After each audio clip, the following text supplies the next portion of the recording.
जो लोग इस लाइव को देख रहे हैं, और ये मैं बहुत दिन बाद आपसे अपील कर रहा हूं कि आप इसको शेयर कर दें, जिससे कि हमारे साथी जुड़ सके। एक समस्या है थोड़ी सी, उस पर आपसे बात करनी है। भारतीय राजनीति कितनी कठोर इसका चेहरा है, उस पर आपसे थोड़ी सी बात करनी है। तो पहली बात तो मैं भी सभी संतों, गुरुओं और महान पुरुषों को नमन करता हूं, याद करता हूं।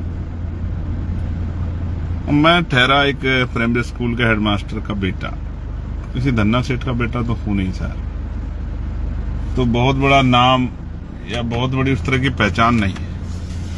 जो कुछ बनाई है वो महापुरुषों के आशीर्वाद से, संतों गुरुओं के आशीर्वाद से, भीम आर्मी के साथियों की मेहनत से बनाई है, और आजाद समाज पार्टी के साथियों का भी एक बहुत बड़ा योगदान है, जिसकी वजह से पहचान बनी। अच्छी बात यह है कि इस पहचान की वजह से, आंदोलन की वजह से, विचार की वजह से, संघर्ष की वजह से आज देश भर में लोग और दुनिया में भी लोग जानते हैं, काफी बड़े पैमाने पे पहचानते भी।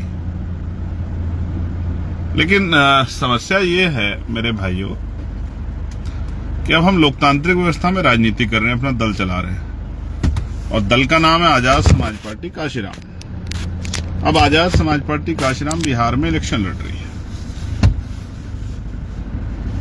और इलेक्शन लड़ना लोकतांत्रिक अधिकार है, लड़ना भी चाहिए।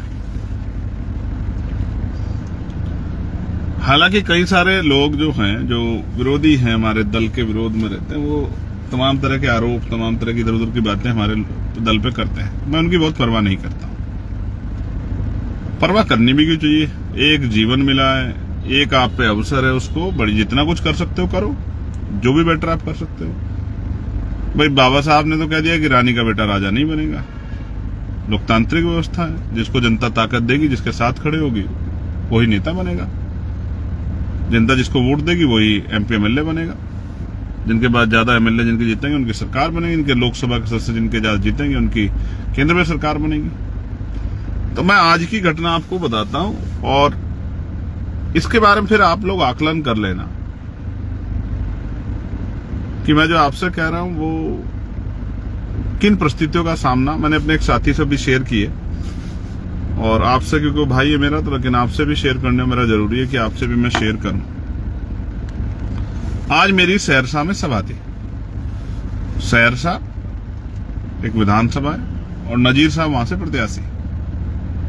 मैं सुबह चला दिल्ली से, और मेरी फ्लाइट थी 12 बजे, 12:30 बजे उसको आना था, और लगभग 2 बजे, पौने 2 बजे उसको यहां पहुंचना था। फिर मुझे 3 घंटे का ट्रैवल करके पहुंचना था, 2.5 पौने 3 घंटे में, उस सभा को संबोधित करने के लिए, जिसकी परमिशन हमारे पास थी।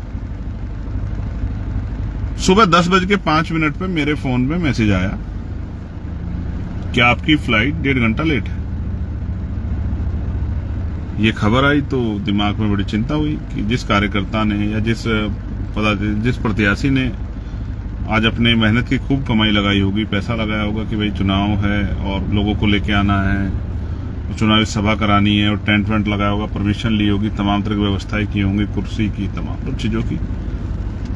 अब भाई उसका क्या होगा? तो उसके लिए फिर मैंने दूसरी फ्लाइट कराने की सोची। जैसे मैंने फ्लाइट कराने की सोची, प्रयास किया, तभी खबर आई कि भाई फ्लाइट, मैंने पता करा एयरपोर्ट, तो पता लगा फ्लाइट टाइम पे है। फ्लाइट स्पाइस जेट की थी। तो हम लोग घर से निकल गए, एयरपोर्ट पहुंचे। एयरपोर्ट पहुंचते ही पता लगा कि फ्लाइट 1.5 घंटा डिले। अब आप एविएशन उसको देखोगे, डिपार्टमेंट को, फ्लाइट के उसको करोगे, तो 2-2.5 घंटे से पहले फ्लाइट मतलब फुल वगैरह हो जाती है, और उसकी जो प्रक्रिया पूरी हो जाती है, उसके बाद शायद 2-3 घंटे पहले वो काउंटर उनके बंद हो जाते हैं। तो अब बड़ा सवाल ये हुआ भाई कि अब करे क्या?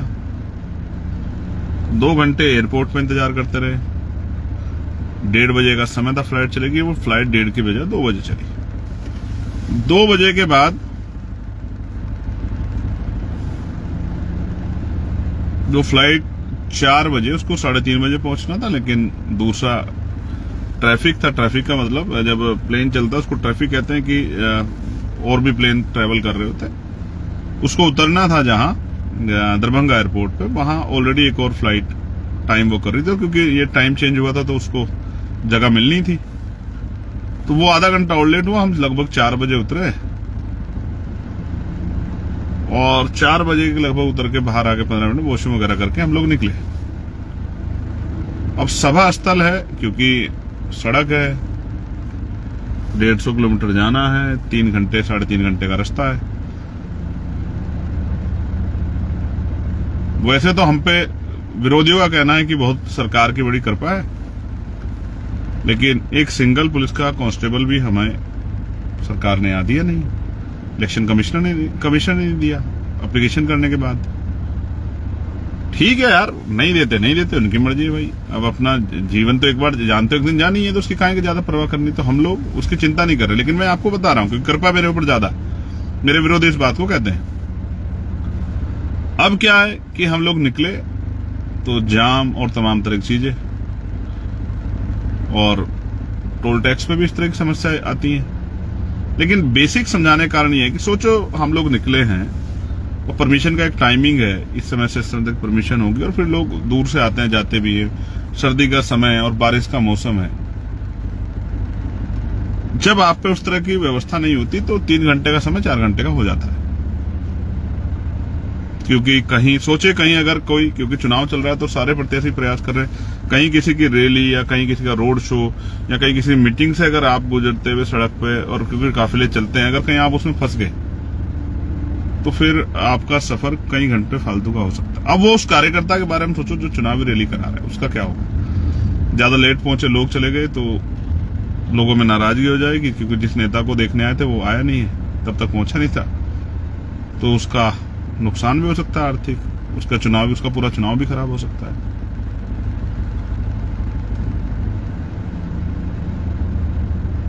अब हम जब निकले तो 2-2.5 घंटे का सफर करके फिर पता लगा कि पुलिस ने और इलेक्शन कमीशन के जो लोग हैं उन्होंने कहा कि अब आप सभा नहीं कर सकते हो, परमिशन का समय ज्यादा हो गया। तो फोन पे ही समझाना पड़ा लोगों को, और फिर अब वहां से वापस हम लोग मुजफ्फरपुर के लिए जाने से पहले रुक गए, मतलब जहां में दूसरी जगह जाना है। लेकिन अब सवाल ये है, जो लोग कहते हैं मेरे ऊपर बहुत सारी कृपा है, मेरे ऊपर कृपा तो है, लेकिन वो कमजोर हक वंचित समाज की, मेरे समाज की, दलित पिछड़े मुस्लिम समाज की, मेरी माओ बहनों की, मेरे बड़े बुजुर्गों के, अभिभावकों की, और हमारे महापुरुषों की तो है। इस बात को तो मैं मानता हूं, वरना तो जिंदा कैसे रहता।